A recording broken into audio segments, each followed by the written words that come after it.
आपको नहीं मिल सकता है। जैसे आपने देखा होगा कि कई बार क्या होता है कि कुछ लोग क्या करते हैं कि ऐसे सरकारी जमीनों का, ठीक है, इलीगली ऑक्यूपाई करके रखते हैं, मतलब इंक्रोच करके रखते हैं। तो फिर जो है सरकार के पास जो है ये ऑप्शन है कि अगर आपने गवर्नमेंट लैंड को इंक्रोच करके रखा हुआ है तो आपको वहां से एविक्ट किया जा सकता है। और ये काम किसका होता है? ये काम होता है कलेक्टर का। कलेक्टर जो है आपका ऑर्डर दे सकता है, ठीक है, इंक्रोचमेंट हटाने के लिए, ठीक है। तो ये चीजें जो है आप ध्यान रखिएगा कि कोई भी सरकारी जमीन जो कि एक तरह से प्रिविलेज लैंड के अंतर्गत ही आता है, उसका भी जो है आपका ऑक्यूपेंसी नहीं ली जा सकती है। सरकार कैसे प्राइवेट लैंड को इंक्रोच करेगी? वो एक अलग सा मैटर हो सकता है, लेकिन इंक्रोच करने, जब गवर्नमेंट एक तरह से ये करती है ना, तो गवर्नमेंट जो है आपका पहली बात की जो है, ठीक है, लैंड एक्विजिशन करती है। अगर उन्हें कोई चीज बनाना होता है, चाहे वो कोई ऑफिस बनाना हो, चाहे कोई बिल्डिंग बनाना हो, या फिर जो है आपका किसी भी तरह का बनाना हो, पहले उसकी मतलब ऑक्यूपेंसी होती, ये क्या बोलते हैं, एक्विजिशन होता है, लैंड एक्विजिशन होगा। और झारखंड में जो होता है आपका, जैसे मान लेते हैं कि 2017 में जो है आपका land acquisition rehabilitation and resettlement act में अमेंडमेंट किया गया, जो 2013 का अमेंडमेंट था, ये एक्ट था, उसमें अमेंडमेंट करके ये कर दिया गया कि जो है अगर ऐसा कोई सरकारी जमीन, सरकारी अगर भवन बनाने वगैरह के लिए हो, तो उसके लिए जो है आपका सरकार कर सकती है। और उसके लिए एसआईए नहीं होता है। जनरली अगर मान लेते हैं क्या होगा कि अगर कोई बड़ा एरिया को एक्विजिशन किया जा रहा है, कोई बड़े प्रोजेक्ट के लिए किया जा रहा है, जैसे मान लेते हैं अडानी पावर गोड्डा में लगाया गया, तो अडानी पावर को जो है जमीन किसने दिया? आपका सरकार ने दिया। सरकार जो है अपना जमीन दी क्या? नहीं, वो आम लोगों की जमीनें थी जिसका एक्विजिशन किया गया। और एक्विजिशन करने से पहले क्या होता है आपका? पहले सोशल इंपैक्ट असेसमेंट होता है। तो अगर मान लेते हैं कि कहीं पर भी अगर सरकारी कोई भवन बना हुआ है तो किसी प्राइवेट जमीन पर वो जबरदस्ती नहीं बना सकते।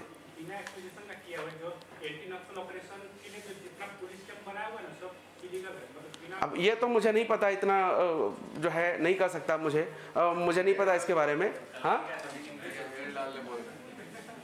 अब मुझे इसके बारे में नहीं पता कि जो है आपका वो प्राइवेट है या क्या है। सो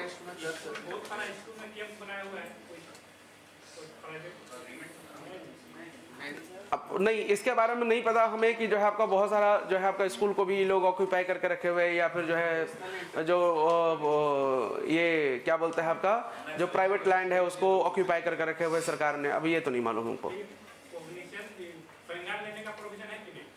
अब देखिए, इसको लेकर के जो है कहीं पर भी जितना भी जो है आपका, चाहे वो लैंड एक्विजिशन एक्ट में भी जो है हमने देखा कि गवर्नमेंट ने, अगर मानते हैं गवर्नमेंट ने एक्विजिशन किया हुआ है, जिस ऑब्जेक्ट के लिए, ऑब्जेक्टिव के लिए किया हुआ है, अगर वो 5 सालों में अगर वो पूरा नहीं करती है, तो फिर जो है आपका ओरिजिनल रैयत को वो लैंड वापस चला जाता है, रिस्टोर हो जाता है, ठीक है।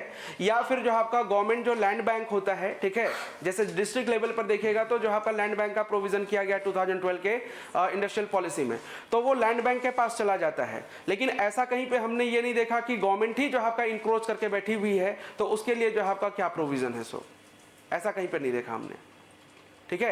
हाँ, अगर ऐसा मान लिया जाए, अगर ऐसा आपको लगता है कि ये है, तो मे भी जो आपका डीसी के पास ये पावर होगा कि आप उसको एप्लीकेशन दे करके जो है उसकी इंक्वायरी करवा सकते हैं। अगर इंक्वायरी में पता चलता है कि वाकई में उसका इंक्रोचमेंट किया गया है बाय दी गवर्नमेंट, तो हो सकता है कि वो रिस्टोरेशन करने का पावर जो आपका डीसी के पास हो।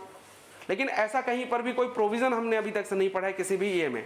जैसे लैंड एक्विजिशन एक्ट में ही अगर देखेंगे 114 जो है आपका ये है सेक्शंस हैं, कहीं पर भी उसके बारे में कुछ नहीं लिखा हुआ है। सब चीज है ही, अब क्या ही कर सकते हैं, ठीक है। वे जमीनें जो सरकार, स्थानीय निकाय या किसी सार्वजनिक संस्था की है और सड़क, नहर, बांध, जलाशय जैसे सार्वजनिक कार्यों के लिए उपयोग की जा रही है या उसकी मरम्मत आदि के लिए जरूरी है, जब तक कि वे जमीनें उसी उपयोग में है, तो उसका भी जो है आपका एक्विजिशन नहीं किया जा सकता।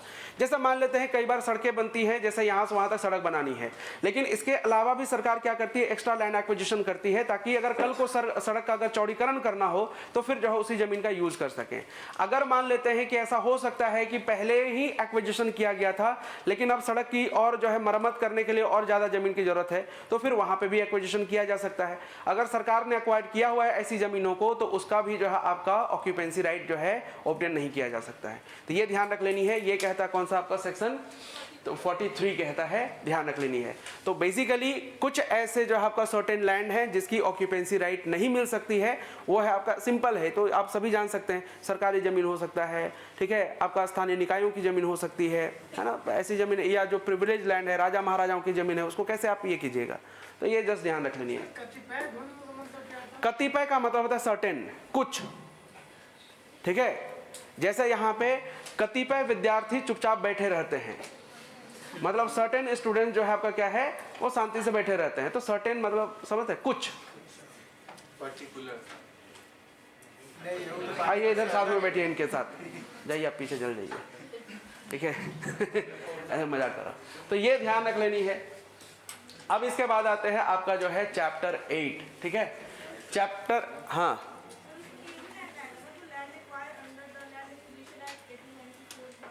देखिए, हाँ तो वही मैं बोल रहा हूँ कि अगर सरकार ने एक्वायर किया हुआ है, ठीक है, कोई भी सरकार किसी भी प्रोजेक्ट के लिए अगर लैंड एक्विजिशन किए हुए हैं तो उस तरह की जमीन का भी जो ऑक्यूपेंसी राइट नहीं मिल सकता।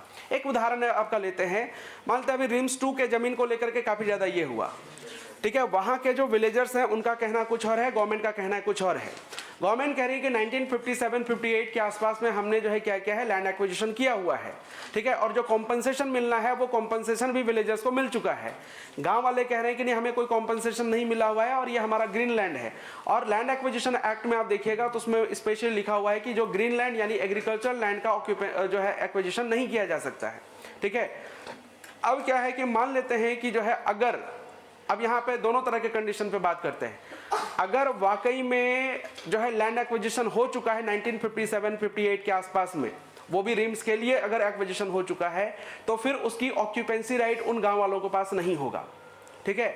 दूसरी चीज, अगर मान लेते हैं कि गांव वालों के पास ऑक्यूपेंसी राइट है और वो एक ग्रीन लैंड था, ठीक है, मान लेते हैं पहले था, अभी भी है, ठीक है, तो या फिर अभी है ग्रीनलैंड, वो पहले नहीं था, तो हो सकता है कि गवर्नमेंट के पास उसका जो है, जो लैंड एक्विजिशन जो किए होंगे, इनके पास प्रॉपर वो सारा चीज होगा, ठीक है। अगर गवर्नमेंट के पास है तो फिर उन गांव वालों को कोई राइट नहीं बनता है, और गवर्नमेंट के पास अगर ऐसा कुछ नहीं है तो फिर गांव वालों का उसमें पूरा फुल राइट है, क्योंकि उसमें अब खेती होता है, ठीक है।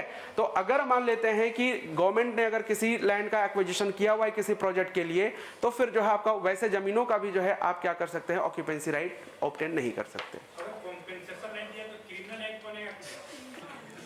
नहीं, देखिए फिर तो जो है वो जाएगा कहाँ पे आपका, वो जाएगा आपका जो है न्यायालय के पास जाएगा, ठीक है। तो उसके लिए क्या होता है कि एक ऑथोरिटी बनी हुई है, ठीक है। जैसे क्या होता है, land acquisition and rehabilitation and resettlement authority बोलते हैं, जिसमें एक ही पर्सन होते हैं, ठीक है। एक पर्सन से मिलकर ये अथॉरिटी बनता है, और ये अथॉरिटी बेसिकली क्या करती है, आपका डिसीजन देती है।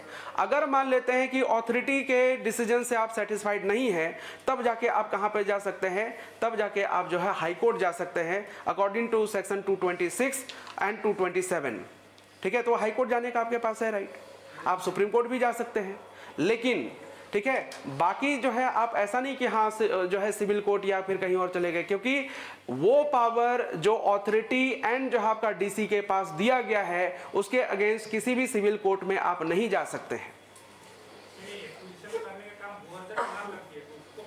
कौन करती है? तो जो एक्वायरिंग बॉडी है कि वो सरकार का ही ये हिस्सा है। तो अब मान लेते हैं कि एक्विजिशन अगर किया जा रहा है, तो अब क्या है ना कि उसमें मेंशन रहता है कि कितने दिनों के भीतर जो है आपका वो कॉम्पनसेशन एक तरह से ये रिलीज करना है। अगर मान लेते हैं, सुन लीजिए, अगर मान लेते हैं कि अगर जो जिस समय एक तरह से नोटिस जारी किया गया, अगर उस नोटिस के बाद अगर जो है आप देखेंगे जितना भी लेट होता जाएगा, उसमें क्या होता है ना कि आपका जो है 15% का जो है इंटरेस्ट रेट एक तरह से जुड़ते जाता है। तो अगर मान लेते हैं गांव वालों को नहीं मिला हुआ है, तो उस समय से लेकर अब तक का जो है एक तरह से 15% एक तरह से उनको मिलते जाएगा। शुरुआत के 1 साल तक 9% मिलता है, उसके बाद 1 साल के बाद अगर वो अगर लैप कर ये कर जाता है, ओवरलैप कर जाता है, तो फिर जो आपका 15% मिलता है। ठीक है, बहुत लंबी प्रक्रियाएं हैं, ठीक है, एक ही दिन में कितना जानिएगा। ये इधर वैसे तो आपको मालूम होगा सब, ठीक है, वो तो खाली हाँ खाली हमको जो है खाली हमको ऐसे ही मजाक से पूछते हैं। हाँ वो मालूम है हमको, नहीं अच्छी बात है कि हमें भी बहुत कुछ सीखने को मिलता है कि नहीं है। चलिए अब आते हैं यहाँ पे, क्या चीज़? हाँ गुस्सा नहीं आता, गुस्सा आता है जानते हैं कब? जब कुछ होते हैं ना, जब एक ही चीज़ को एकदम थेथर जैसा जो है एकदम हुर के पूछते रहते हैं। और जो है ऐसे ही क्या हुआ कि आज सुबह जो है एक स्टूडेंट ने ये किया, ठीक है, अब जो है अगर वो 10 रुपया भी कोई पे कर देते हैं, लगता है कि इसको हम खरीद लिए हैं, उस तरीके से बात करते हैं। तो कभी कभी गुस्सा आता है, भाई थोड़ा पेशेंस तो रखना ही पड़ता है कई सारी चीज़ों को लेकर के। चलिए आते हैं यहाँ पे, ये ना काफ़ी ज़्यादा इंपॉर्टेंट एक तरह से चैप्टर है और मुझे लगता है कि आप सभी को ये चीज़ जरूर ध्यान रखना चाहिए। सबसे पहले आते हैं कौन सा आपका सेक्शन 44, ठीक है। सेक्शन 44 क्या कहता है कि जो है आपका ये सबके लिए एप्लीकेबल है, ध्यान रख लीजिएगा, चाहे वो किसी भी तरह का ये क्यों ना हो, है ना। ऑक्यूपेंसी रैयत है, नॉन ऑक्यूपेंसी रैयत है, किसी, हाँ मुंडारी कुटकटीदार के लिए भी लागू होगा लेकिन उसके लिए अलग से है। तो एक एक करके बात करते हैं। सेक्शन 44 कहता है आपका किसके बारे में, पट्टा के बारे में बात करता है, ठीक है। पट्टा यानी जिसको हम लोग बोलते हैं एक तरह से लीज के बारे में बात करता है, ठीक है। यानी इसका क्या मतलब हुआ कि अगर मान लेते हैं कि लैंड अगर ट्रांसफर अगर हो रहा है, ठीक है, तो वो क्या होगा, एक पट्टा के माध्यम से होगा, यानी लीज एग्रीमेंट के माध्यम से होगा। लीज एग्रीमेंट की बेसिकली कितनी आपका, तो ध्यान रख लीजिएगा 2 कॉपी बनाई जाएगी, ठीक है। कितनी, 2 कॉपी बनाई जाएगी।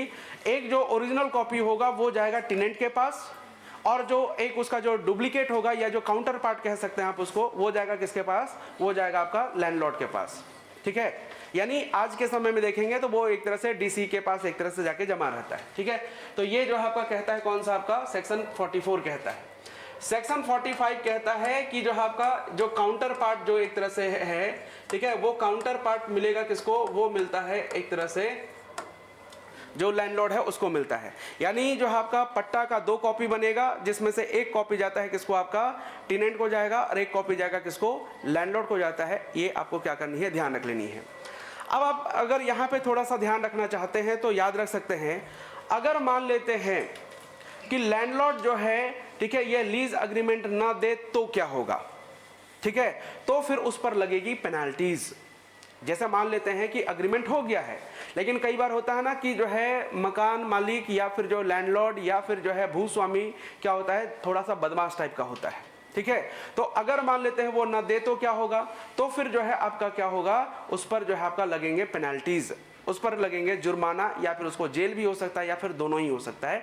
ये सेक्शन 45 कहता है। सेक्शन 46 क्या कहता है, सेक्शन 46 कहता है आपका जो लैंड ट्रांसफर है, ठीक है, उस पर जो है रेस्ट्रिक्शंस लगाया गया है, ठीक है, उस पर लगाए गए हैं क्या, आपका रेस्ट्रिक्शंस। आप यहाँ पे ध्यान रख लीजिएगा, ये रेस्ट्रिक्शंस यानी ये बेसिकली लैंड ट्रांसफर को ब्लॉक करने का काम करता है। और हम आगे जाकर के पढ़ेंगे कौन सा, सेक्शन 71A। अगर लैंड ट्रांसफर हो गया हो तो उसको कैसे रीस्टोर किया जाएगा, उसके बारे में प्रोविजन है कहाँ पे, सेक्शन 71A में। अब क्या होता है कि दोनों ना आपको सेक्शन 46 और सेक्शन 71A दोनों सिमिलर टाइप के लगेंगे, बट दोनों का जो है क्या है, काम अलग अलग है। ये शुरू में ही ब्लॉक करने का काम करता है, लेकिन अगर मान लेते हैं ट्रांसफर हो जाए तो रिस्टोर भी करवाएगा। लेकिन पूरी तरह से सेक्शन 71A क्या कहता है कि अगर लैंड ट्रांसफर हो गया हो तो उसको कैसे रिस्टोर किया जाएगा, और डीसी के पास कौन कौन से वहां पे पावर होंगे उसके बारे में डील करता है वो,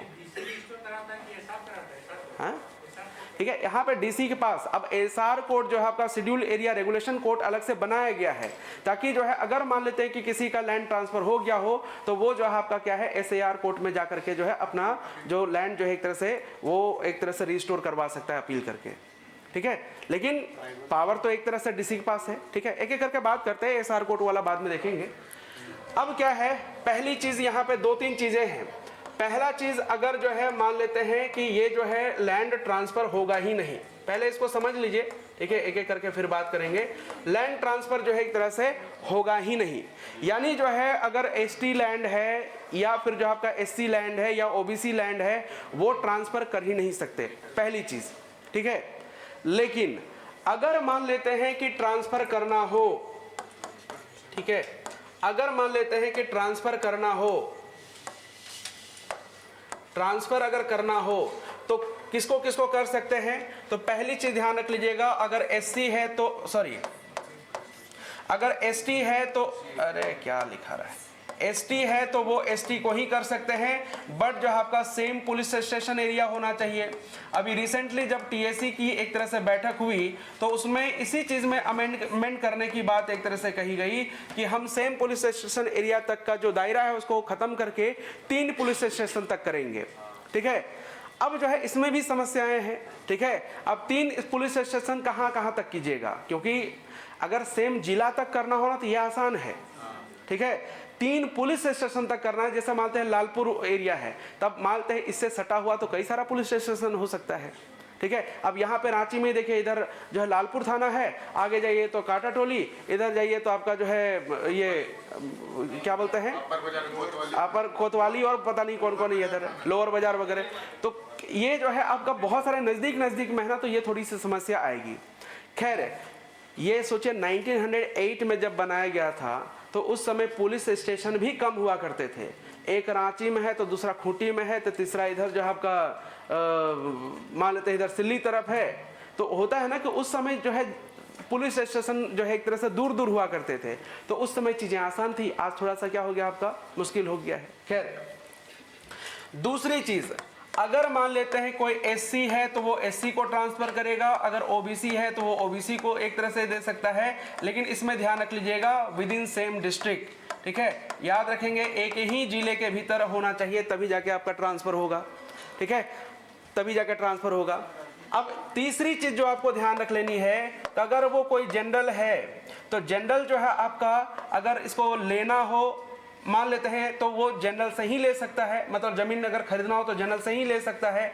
लेकिन अगर मान लेते हैं बेचना है इसको, ठीक है, ध्यान रख लीजिएगा, अगर बेचना है तो ये एसटी को भी बेच सकता है, एससी को भी बेच सकता है, ओबीसी को भी बेच सकता है, या जनरल को भी बेच सकता है। लेकिन अगर सिर्फ खरीदना होगा तो ध्यान रख लीजिएगा, वो सिर्फ और सिर्फ जनरल से ही खरीद सकता है, ठीक है, वो किसी और से नहीं ले सकता। क्यों? क्योंकि जो है आपका बेचना है तो किसी को भी बेच दिए, लेकिन कोई भी जो है सीएनटी में आने वाले जितने भी कास्ट हैं वो कभी भी जनरल से नहीं खरीदते, क्योंकि जिस जमीन की प्राइस मान लेते हैं, सिंपल सा है कि जिसका प्राइस मान लेते हैं कि 10 लाख रुपए है, ठीक है, खरीद लिए, खरीदने के बाद इसका वैल्यू अगर किसी एसटी रैयत के पास गया तो इसका वैल्यू ऑटोमेटिकली कम हो जाएगा, ठीक है, सीएनटी में आ जाएगा वो। लेकिन ये मत सोचिएगा कि हाँ एसटी का जमीन अगर ये खरीद ले तो फिर वो जनरल हो जाएगा, नहीं। जनरल का अगर कोई प्रॉपर्टी अगर खरीद देता है कौन, सीएनटी में आने वाला रैयत, तो वो जो है आपका सीएनटी में कन्वर्ट हो जाएगा, ठीक है। तो ध्यान रख लीजिएगा इस चीज को। अब आते हैं यहाँ पे सीधे, ये तो हो गया किसको एक तरह से जमीन दे सकते हैं या कौन जमीन खरीद सकता है, ये वाला जो है कंडीशन ध्यान रख लीजिएगा। क्या चीज? इंडियन नेशनल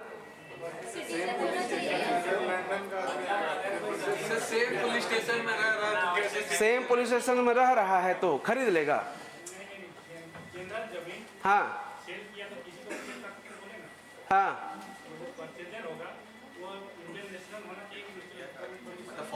ठीक है, सीएनटी में उसके लिए कोई वैसा प्रोविजन नहीं है, ठीक है, सीएनटी में ऐसा कोई प्रोविजन नहीं है कि अगर कोई जो है अमेरिका का आदमी आएगा तो जो है आपका खरीद सकता है कि नहीं खरीद सकता है, ठीक है। आइए अब यहाँ पे ध्यान रख लीजिएगा, बात नहीं, अगर मान लेते हैं कि किसी भी तरह से सेक्शन 46 का अगर वायलेशन होता है, ध्यान रख लीजिएगा, अगर मान लेते हैं इसका अगर उल्लंघन होगा, अगर इसका वायलेशन हुआ तो ध्यान रखेंगे क्या होगा आपका, तो पहली चीज जो ट्रांसफर है उसको इलीगल डिक्लेयर कर दिया जाएगा, ठीक है, जो ट्रांसफर है उसको इलीगल डिक्लेयर कर दिया जाएगा, याद रखेंगे। दूसरी चीज, बात नहीं, ट्रांसफर को इलीगल डिक्लेयर कर दिया जाएगा। दूसरी चीज ध्यान रख लीजिएगा, अगर फर्स्ट पार्टी एसटी है और सेकंड पार्टी क्या आपका नॉन एसटी है, ठीक है, तो ध्यान रखेंगे यहाँ पे फर्स्ट पार्टी ये हुआ, सेकंड पार्टी ये हुआ, तो यहाँ पर थर्ड पार्टी किसको बनाया जाता है, थर्ड पार्टी डीसी को बनाया जाएगा। डीसी से पूछा जाएगा भाई किस बेसिस पर आपने ये जो है परमिशन दिया, ठीक है। यहाँ पर भी ध्यान रखेंगे जो लैंड ट्रांसफर होगा इन दोनों केसेस में, इसमें डीसी के प्रायर परमिशन से ही हो सकता है, डीसी के परमिशन के बिना जो आप लैंड ट्रांसफर नहीं कर सकते। लाइक मॉर्गेज करना हो, कुछ भी करना हो, यहाँ पे मॉर्गेज वगैरह का भी बात करेंगे, लेकिन केवल ट्रांसफर वाला हमें देख रहे हैं। तीसरी चीज आपको जो ध्यान रख लेनी है कि अगर मान लेते हैं ट्रांसफर कर दिया गया, ठीक है, अब जो है क्या है कि ऐसा हो सकता है कि जो है एक ऐसी सिचुएशन आई जहां पर जो है एक तरह से लैंड ट्रांसफर हुआ। अब क्या है कि अगर इस वाले कंडीशन में जो ट्रांसफर है इसमें एक कंडीशन पढ़ेंगे हम लोग मॉर्गेज का, ठीक है।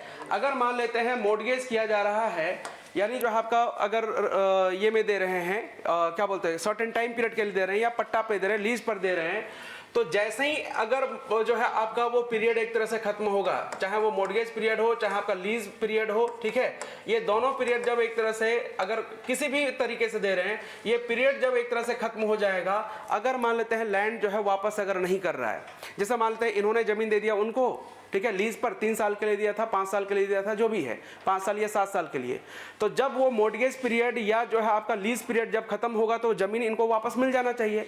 अगर वापस नहीं किया जाता है तो इनके पास समय है कि जो आपका विद इन 3 इयर्स एप्लीकेशन देंगे किसको, डीसी को, और डीसी की जिम्मेदारी होगी वो जमीन का रिस्टोरेशन करना।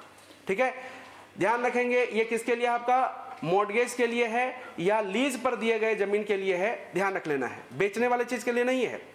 ठीक है, बेचेंगे तो फिर 12 साल का समय एक तरह से मिलता है। ठीक है, तो यहां पर क्या है कि ये विद इन 3 इयर्स जो है आपको क्या है, विद इन 3 इयर्स 3 सालों के भीतर जो है जमीन वापस हो जाएगी, एप्लीकेशन देना होता है। चौथा चीज है, अगर मान लेते हैं कि जो इसमें क्या हुआ कि जमीन जो है आपका फ्रॉड तरीके से ट्रांसफर किया गया था, ठीक है, यानी गलत तरीके से ट्रांसफर किया गया था, ठीक है, तो उस केस में क्या होगा, ठीक है, अगर मान लेते हैं फ्रॉड करके अगर ट्रांसफर किया गया है तो विद इन जो है आपका 12 इयर्स 12 सालों तक, 12 साल के भीतर आप क्या कर सकते हैं, एप्लीकेशन दे सकते हैं। अगर गलत तरीके से आपका जमीन ट्रांसफर कर दिया गया हो, आपको पता चला कि मेरा जमीन तो आपका गलत तरीके से ट्रांसफर हुआ है ना, यानी जो आपका जो प्रोविजन दिए गए हैं सीएनटी में उसका जो है पालन ही नहीं किया गया और ट्रांसफर कर दिया गया, तो आपके पास 12 साल का समय होता है। 12 साल के भीतर जो है आप कभी भी एप्लीकेशन दे करके अपना जमीन रिस्टोर करवा सकते हैं। ये कौन करवाएगा, डीसी करवाएगा। ठीक है, ध्यान रखेंगे। नोटिस के माध्यम से नहीं, आपको क्या होता है कि आपको एप्लीकेशन देना होता है डीसी को। डीसी पहले उसकी इंक्वायरी करेंगे, इंक्वायरी करने के बाद अगर उनको पता चलता है कि नहीं वाकई में फ्रॉड तरीके से हुआ है, तो फिर जो है आपका जो ऑक्यूपेंट होगा उसको एविक्ट कर दिया जाएगा और जमीन जो है आपका ओरिजिनल रैयत या उसके जो हेयर्स होंगे उसको दे दिया जाएगा।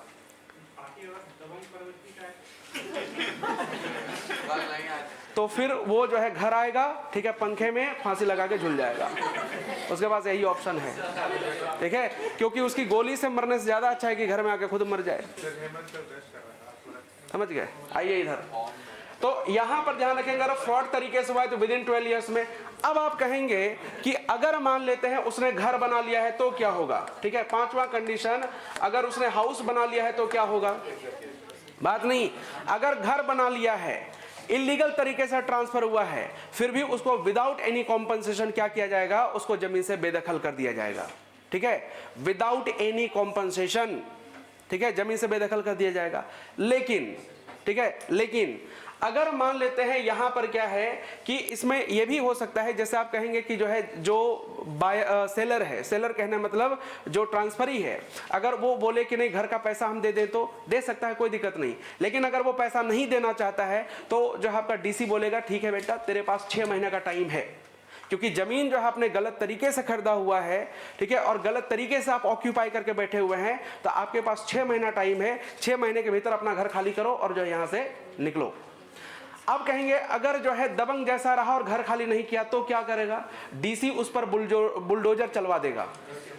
समझ गए। अब इसमें जो है ये 6 महीना का टाइम रहता है, लेकिन ये जो है समय बढ़ाया जाएगा और अप टू 2 इयर्स तक बढ़ाया जा सकता है, यानी मैक्सिमम 2 सालों तक जो है आपका वो ऑक्यूपाई करके रख सकता है। 2 साल के बाद जो है उसको सीधे टाटा बाय बाय खत्म। समझ गए। तीसरी चीज आती है, अगर आप मतलब जो है छठी चीज एक तरह ध्यान रखेंगे, हाँ ये 71A में जाएंगे हम, 71A में जाएंगे, जहां पर एक तरह से जो बिहार एरिया रेगुलेशन एक्ट है ना, ठीक है, उसके तहत अगर मान लेते हैं ये क्या हुआ तो 30 इयर्स का एक तरह से समय दिया गया है। यहां पर जो है वैसा ये नहीं है कि जो है आपका, ठीक है, यहां पर क्या है कि 1969 में सीएनटी एक्ट अमेंडमेंट हुआ, ठीक है, और उस अमेंडमेंट में यह कर दिया गया कि अगर 1969 से पहले का अगर घर बना हुआ है तो फिर क्या है कि उसको जो है आपका, ठीक है, उस ट्रांसफर को लीगल डिक्लेयर किया जा सकता है। लेकिन कब, जब एक तरह से जितना जमीन का वैल्यू है, ठीक है, ध्यान रख लीजिए, जितना जमीन का वैल्यू है उतना ही जमीन का वैल्यू जो है क्या कर दे, उसको जो है दूसरी जगह दे दे, या फिर जो है आपका उसको रहने के लिए या जो है एक तरह कॉम्पनसेशन के रूप में क्या कर दे, एक तरह से पैसा दे दे, तो फिर जो है आपका उसको लीगल डिक्लेयर किया जा सकता है। लेकिन 1969 से पहले का बना हुआ होना चाहिए तब, ठीक है। वो जो 30 साल का है जो टाइम आप बोल रहे हैं ना, वो आपका सेक्शन 71A में एक तरह से कहा गया है कि जो है अगर गलत तरीके से लैंड ट्रांसफर हुआ है तो एक टेनेंट के पास, जो ओरिजिनल टेनेंट है उसके पास 30 साल का समय होता है। 30 साल के भीतर कभी भी जो है या तो वो खुद या फिर उसके जो मेल हेयर्स है वो कभी भी जो है एक तरह से एप्लीकेशन दे करके अपना जमीन रिस्टोर करवा सकते हैं। 30 साल के बाद फिर वो ऐसा नहीं कर सकता? नहीं, ठीक है। लेकिन उसमें भी वही है जो बिहार जो है क्या बोलते हैं आपका एक हाँ नहीं, कोऑपरेटिव सोसाइटीज नहीं, अब देखिए ना एक एक्ट है, हाँ वो एक्ट के तहत जो है आपका देखिएगा उसमें लिखा हुआ है, वो नहीं, अरे छोड़ दीजिए अभी वो, आप 71A में जाइए, वहां पे आपको मिल जाएगा। अब यहाँ पे ध्यान रख लीजिएगा, अगर मान लेते हैं वो घर बना हुआ है, ठीक है, घर बना हुआ है आपका कब, 1969 से पहले। CNT अमेंडमेंट एक्ट आया कब आपका, 1969 में, ठीक है। तो इस अमेंडमेंट एक्ट से पहले का अगर घर बना हुआ है तो उसको लीगल डिक्लेयर किया जा सकता है, ठीक है। लेकिन कब किया जाएगा, जब एक तरह से जमीन के बदले जो है क्या दे दे, जमीन दे दे, या फिर इसके बदले में पैसा दे दे। अगर ये दोनों चीजें कर देगा तो फिर इसको जो ट्रांसफर हुआ था उसको लीगल डिक्लेयर किया जा सकता है, ठीक है। एक एक करके भी बात करेंगे ना, तो यहाँ पे आपको चीजें वैसे कनेक्ट नहीं कर पाएंगे, क्योंकि आगे जब हम एक एक करके बात करें चीजें समझ में आएंगी, ठीक है। फिर सेक्शन 47 आएगा। सेक्शन 47 कहता है कि कोई भी कोर्ट जो है आपका डिक्री ऑर्डर नहीं दे सकती है लैंड ट्रांसफर करने के लिए, यानी आपकी अपनी जमीन है, वो आपका ही अधिकार है। कोई कोर्ट जो है आपका ये नहीं कहेगा कि हाँ इसका जमीन जो है एक तरह से ट्रांसफर कर दिया जाए, बेच दिया जाए, ये जो आपका सेक्शन 47 कहता है, ठीक है। किसी कोर्ट के पास ये पावर ही नहीं। हाँ, लेकिन जो आपका डिक्री जारी किया जा सकता है अगर आपका रेंट एरियर्स है, रेंट ड्यूज है, ठीक है, आपने बैंक से लोन लिया था लेकिन आपने वो लोन चुकाया नहीं, ठीक है, तो उस केस में जो आपका ये किया जा सकता है। इसके अलावा अगर मान लेते हैं कि जो है आपने कोई भी बकाया रखा हुआ है, ठीक है, उसके बदले में, तो फिर जो आपका जो है डिक्री जारी किया जा सकता है। लेकिन ऐसे विदाउट एनी ग्राउंड जो है आपका कोई भी डिक्री जारी नहीं किया जाएगा एज पर सेक्शन 47, ठीक है, ध्यान रखिएगा। सेक्शन 48 कहता है कि जो सेक्शन 46 में जो प्रोविजन है उसी के आधार पर जो भूइंहरी रैयत होंगे उनके लैंड ट्रांसफर किए जा सकते हैं। मतलब एसटी का जमीन एसटी को ही ट्रांसफर होगा with in same police station area, ठीक है। इसके अलावा और कुछ भी आपको इसमें याद रखने की जरूरत नहीं है, ठीक है।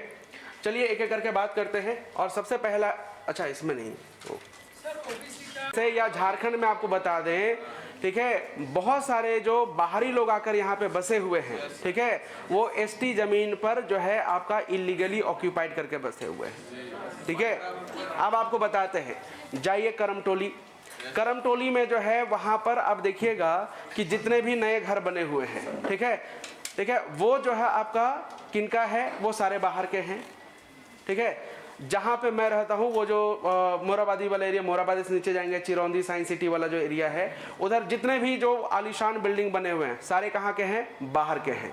और सारा प्लॉट ऑलमोस्ट जो आपका 90% जो प्लॉट है वो कैसा आपका CNT प्लॉट है। लेकिन क्या है कि बस जमीन जो है ले लिए, घर बना लिए, उसके बाद आराम से रहने बोलते, कहीं कुछ नहीं होगा, कोई दिक्कत नहीं है। अब इसका मेन कारण क्या है, क्योंकि उनकी मेजोरिटी वहाँ पर ज़्यादा है, कोई कुछ बोलने नहीं जाता, ठीक है। और नहीं तो अगर मान लेते हैं कि इनको अगर पता चल जाए कि हम जो है एक तरह से जमीन का जो ऑनरशिप राइट है फिर से वापस पा सकते हैं, तो सब जो है बाहर भागना पड़ेगा सबको, ठीक है। हाँ, कोई जो है बस ये नहीं करना चाहता इसीलिए, नहीं तो फिर जो है बहुत सारे ऐसे, जैसे मैं जिस फ्लैट में पहले रहता था, ठीक है, मैं बोला कि जो है मतलब बेचते भी है क्या, ठीक है, मैं सोचा कि रेंट देंगे उससे अच्छा है कि खरीद ही लेते हैं। हाँ, मुझे अच्छा लगा था तो मैं सोचा कि खरीद लेते हैं। अब सुन तो लीजिए, सुन लीजिए, जितना रेंट दे रहे हैं, ठीक है, अगर उतना ही EMI भरते रहेंगे, ठीक है, कुछ समय के बाद अपना ही हो जाएगा, कुछ पैसा दे देते। अब क्या हुआ, बोला नहीं नहीं बेचने का नहीं है, ये सिर्फ रेंट पर्पस के लिए है।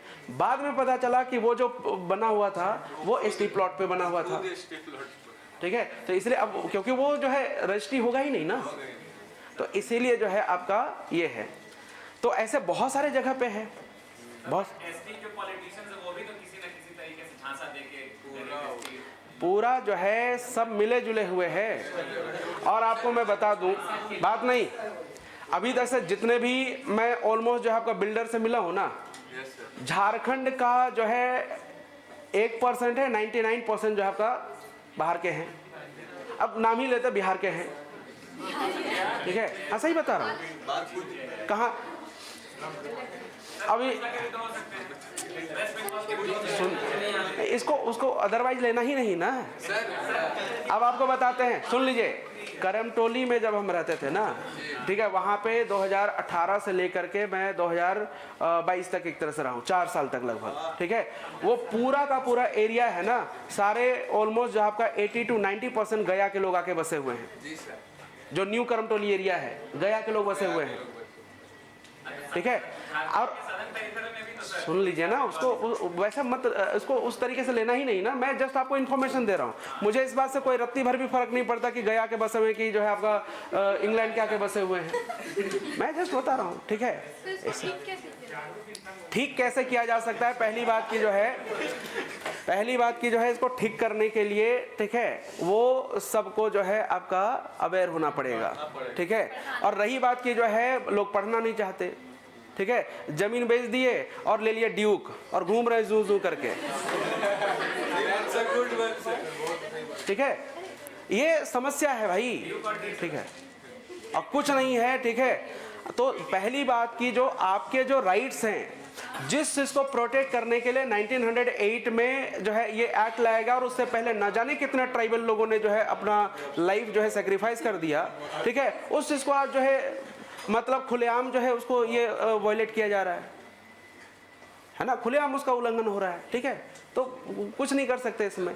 आप किसको समझाने जाइएगा? अब मान लेते हैं लोग, देखिए अब मैं यहाँ पे ये जो है बाहरी भीतरी का बात नहीं कर रहा हूँ, लेकिन लोग कहते हैं कि नहीं बाहरी लोगों को ये नहीं होना। बसाया तो आप ही लोगों ने, बसाया तो आप ही लोगों ने, ठीक है। आज जब एक तरह से ये हो रहा है तो फिर बोल रहे हैं कि नहीं हमारा हक अधिकार खा रहे हैं, ठीक है।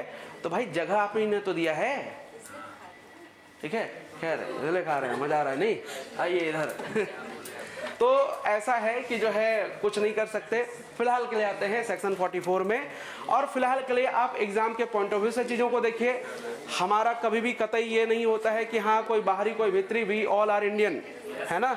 लेकिन क्या है कि जो है आपका, मेरा एक ही चीज़ कहना है कि अगर घर का कोई अपना आदमी भूखा मर रहा है और आप बाहरी लोगों को खिला रहे हैं तो ये गलत बात है, ठीक है। पहले आप अपने घर के लोगों को देखिए, ठीक है। हाँ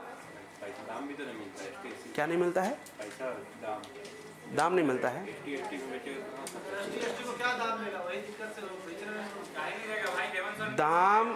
दाम नहीं मिल रहा है तो आप जो है पैसे के लिए अपना जो है जमीन बेच दीजिएगा, नहीं ना। और आप जो है आप कहते हैं कि हमारी जो एक तरह से हमारी जो पहचान है वो जल जंगल जमीन है, और अगर जमीन बेच रहे हैं तो आप अपनी पहचान बेच रहे हैं। खैर कोई सुनेंगे तो गाली देंगे हमको, आइए बोले पहले इसी को भगाओ, ठीक है। लेकिन कोई बात नहीं, मैं तो यहीं का खतियानी हूँ, ठीक है, तो हमें कोई फर्क नहीं पड़ता उतना।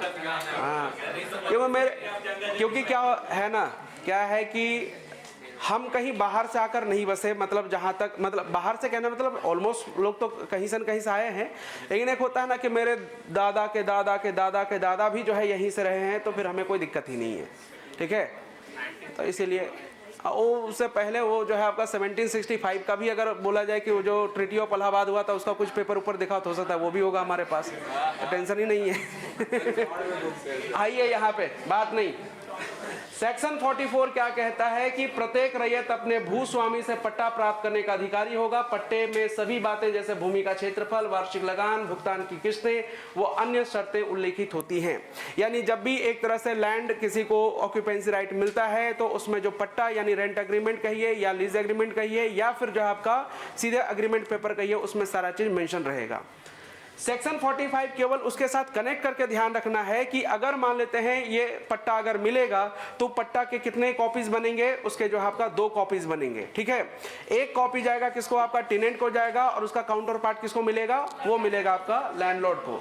तो ध्यान रखें, when a landlord grants a lease to a tenant, the landlord shall be entitled to a copy of the terms of the lease. यानी जो है उसका एक फोटो कॉपी, जेरोक्स कॉपी, जो भी कहिए, वो एक तरह से लैंडलॉर्ड को मिलता है, ये ध्यान रखना है। कंडीशन अब यहाँ पे क्या करना है, सेक्शन 179 के साथ इसको कनेक्ट करना है, ठीक है। ये क्या कहता है कि यदि किसी रैयत को पट्टे की डिक्री दी जाए जैसा ऐसा हो सकता है कि लैंडलॉर्ड जो है क्या करे आपका, बोले कि हम जो है एक तरह से पट्टा देंगे ही नहीं, तो क्या होगा, तब जाके जो है जो टेनेंट है वो क्या करेगा, एक सूट फाइल करेगा अगेंस्ट लैंडलॉर्ड। और जब इसकी इंक्वायरी होगी कि जो है हाँ सब चीज़ सही है, स्टिल जो है आपका लैंडलॉर्ड क्या कर रहा है, आपका पट्टा नहीं दे रहा है, तो क्या होगा, आपका कोर्ट क्या करेगी, एक जो है आपका पट्टा डिक्री जारी करेगी, यानी एक लीगल नोटिस जारी करेगी अगेंस्ट लैंडलॉर्ड। ठीक है, ध्यान रख लीजिएगा। और भूस्वामी डिक्री के तिथि के 3 महीने बाद, यानी जिस दिन वो जो है एक तरह से डिक्री जारी हुआ उसके 3 महीने बाद भी रैयत को पट्टा देने में असफल रहता है, तो ऐसी स्थिति में उपायुक्त अपने हस्ताक्षर और मुहर से रैयत को पट्टा दे सकता है। अब कहेंगे कि फिर लैंडलॉर्ड का क्या होगा, लैंडलॉर्ड को लगेगा आपका पेनाल्टी। ठीक है, उस पर लगेगा आपका जुर्माना, या हो सकता है उसको जेल भी हो जाए, ऐसा भी हो सकता है। ठीक है, ये डिपेंड करता है कि उस पर क्या कार्रवाई होगी। हाँ हाँ, पट्टा खतियान में तब्दील कब होता है? जब एक तरह से उसका सर्वे होगा, सर्वे होने के बाद जब रिकॉर्ड ऑफ राइट बनता है ना, जिसको खतियान बोलते हैं या जिसको कहा जाता है आपका अधिकार अभिलेख, ठीक है, तब जाके उसमें सारा चीज मेंशन रहता है। वो तो रजिस्टर में लिखता है, लेकिन पट्टा का रिकॉर्ड रजिस्टर में एंट्री नहीं करेगा। क्या जी बोलो, पट्टा का पट्टा में दिया जाता है, वो जमीन रजिस्टर में एंट्री नहीं। अब देखिए, अभी जो है एग्जाम के लिए वो चीजें जरूरी नहीं है। ठीक है, फिलहाल के लिए याद रखें सेक्शन 45 क्या कहता है या 179 क्या कहता है, इतना ध्यान रख लीजिए। ठीक है, तो अब जो है रजिस्टर 2 में या रजिस्टर 1 में, ठीक है, इन सब चीजों से किसी को अभी कोई लेना देना नहीं है। आपसे क्वेश्चन पूछते हैं खाली। हाँ चैट जीपीटी से डेली खोज के आते हैं क्वेश्चन। हाँ, ठीक है, कोई बात नहीं। देखिए, चैट जीपीटी हर एक चीज सही नहीं बता सकता, इसीलिए तो आपसे आपको बता रहे हैं। ठीक है, अगर सही बता सकता है तो पूछिएगा हु इज माय फादर। ठीक है, अगर वो इतना ही इंटेलिजेंट है तो बता सकता है। हाँ, नहीं अपलोड किए होंगे तब ऐसे ही पूछिए उसको। भाई चैट जीपीटी भी वही सारी चीजें बताता है जो ऑलरेडी एग्जिस्ट कर रही हैं इंटरनेट पर, वो अलग अलग जगह से इंफॉर्मेशन कलेक्ट करके आपको बताता है। तो सब के चक्कर में मत रहिए। सर यहाँ लैंडलॉर्ड जो है वो सीओ ही है ना? हाँ, लैंडलॉर्ड स्टेट गवर्नमेंट। ठीक है, हाँ, स्टेट गवर्नमेंट के जो है ये में कौन है आपका, सीओ है, डीसी है ना, ये ध्यान रखिएगा। अब यहाँ पे आते हैं सेक्शन 46 जो कि काफी ज्यादा इंपॉर्टेंट है। ठीक है, ये क्या कहता है कि restrictions on transfer of their right by raiyat, यानी रैयत के जो अधिकार हैं उसके जो ट्रांसफर है उस पर जो एक तरह से लगेगा रेस्ट्रिक्शंस। पहला चीज ध्यान रख लीजिएगा, और raiyat can transfer land but with some conditions, यानी रैयत अपनी जमीन ट्रांसफर कर सकता है लेकिन कुछ कंडीशन के साथ। ठीक है, पहली बात तो यही ध्यान रखना है कि ट्रांसफर कर ही नहीं सकता, लेकिन अगर कर सकता है तो कुछ कंडीशन के साथ। कंडीशन क्या कहता है, ठीक है, लीज और mortgage exceeding 5 years not valid, यानी 5 साल से अधिक का अगर आप मोर्टगेज करते हैं तो वो वैलिड नहीं होगा, जैसे आपको बताते हैं। ऑक्यूपेंसी रैयत के लिए कितना है आपका 5 इयर्स, और नॉन ऑक्यूपेंसी रैयत के लिए कितना है आपका 7 इयर्स, यानी उससे ज्यादा जो है आप क्या कर सकते हैं, एक तरह से ट्रांसफर कर ही नहीं सकते। ठीक है, पहली चीज ध्यान रख लेनी है। दूसरी चीज, भुगुत बंधा मोर्टगेज की जब हम बात करते हैं तो up to 7 years in general, ठीक है, and up to 15 years if mortgage to a cooperative society under the Bihar and Orissa cooperative societies act 1935। अगर Bihar Orissa cooperative societies act 1935 के अकॉर्डिंग कोई कंपनी रजिस्टर्ड है तो आप उसको 15 सालों तक के लिए, है ना, 15 साल के लिए नहीं, 15 साल तक के लिए, अप टू 15 इयर्स के लिए आप क्या कर सकते हैं, मोर्टगेज कर सकते हैं। ठीक है, ये ध्यान रख लेनी है। उसके बाद मॉर्गेज रिन्यू हो सकता है ना? मॉर्गेज के लिए जो है आपका अगर मान लेते हैं रिन्यू करना है तो फिर आपको एप्लीकेशन देना होगा। ठीक है, हाँ, फ्रेश फिर जो है ये होगा, क्योंकि वही चीज जो है एक तरह से ऐसा नहीं होगा कि जो आपका ये किया जाएगा सो। ठीक है, हाँ, फ्रेश से ये होगा क्योंकि आपका ये समय दिया गया है ना कि भाई आप 15 साल तक के लिए ही कर सकते हैं। ठीक है, 7 साल के लिए ही कर सकते हैं। ठीक है, तो इस रिन्यू का कोई यहाँ पे ये प्रोविजन नहीं है। ठीक है, अब क्या है कि किसको बेच सकते हैं। ठीक है, समुदाय के अनुसार अगर आप देखेंगे जो शेड्यूल्ड ट्राइब्स है केवल उसी थाना क्षेत्र के आदिवासी को बेचा जा सकता है। ठीक है, डिप्टी कमिश्नर की पूर्व अनुमति आवश्यक है। ध्यान रख लीजिएगा, हर चीज में जो है डिप्टी कमिश्नर का परमिशन चाहिए ही चाहिए। दूसरा चीज है अनुसूचित जाति या पिछड़ा वर्ग जो है किसको बेच सकता है, तो केवल उसी जिले में रहने वाले SC OBC को एक तरह से ट्रांसफर कर सकते हैं, बेच सकते हैं, दे सकते हैं, डोनेट कर सकते हैं, जो भी है। इसमें भी क्या आपका डिप्यूटी कमिश्नर की अनुमति एक तरह से चाहिए ही चाहिए, ठीक है। तीसरी चीज, अगर जनरल रैयत है, सामान्य रैयत है, तो किसी को भी ट्रांसफर कर सकते हैं, तो उसमें बिक्री, पट्टा, गिफ्ट, गिरवी जो भी आपको करना है वो कर सकते हैं, ध्यान रख लीजिएगा, ठीक है। इसके लिए कोई रेस्ट्रिक्शंस नहीं है और इसीलिए आप देखिएगा जनरल जमीन की वैल्यू जो है आपका क्या है, ज्यादा हो गई। अब लोग कहते हैं कि नहीं एसटी जमीन का वैल्यू नहीं मिलता, ऐसा बात नहीं है। बात ऐसा है कि जो है आपका ये जो रेस्ट्रिक्शंस लगे हुए हैं ना, इस कारण से उसका वैल्यू कम हो गया है और कुछ कारण नहीं है, ठीक है। लेकिन आज आप जाइए इसी लालपुर एरिया में अगर कहीं पर कोई एसटी प्लॉट भी होगा ना, तो वो भी जो है आपका सोना के रेट से ज्यादा भाव में मिल रहा है, समझ गए। तो इसीलिए जो है, क्योंकि अब ऐसा है कि जो है आपका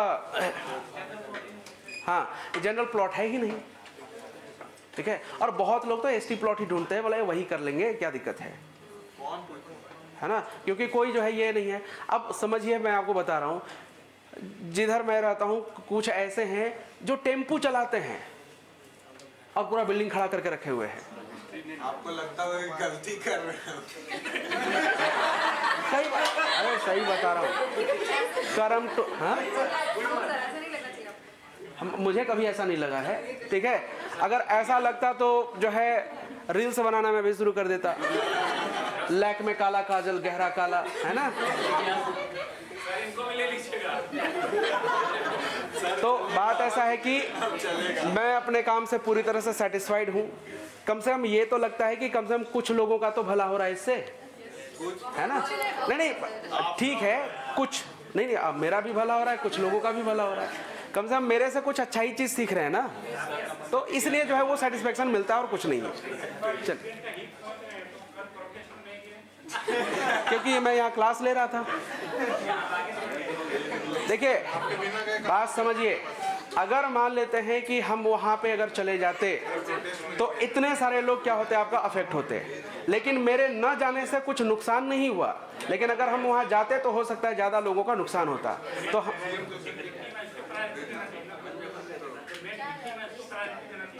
हाँ बिल्कुल बिल्कुल, एक होता है, देखिए दो तरह के सपोर्ट होते हैं, एक फिजिकल सपोर्ट होता है, एक मोरल सपोर्ट होता है। तो जो है बाकी ठीक है, फिजिकली मैं यहाँ पे था, बाकी मोरली उधर ही था, मेंटली उधर ही था, ठीक है।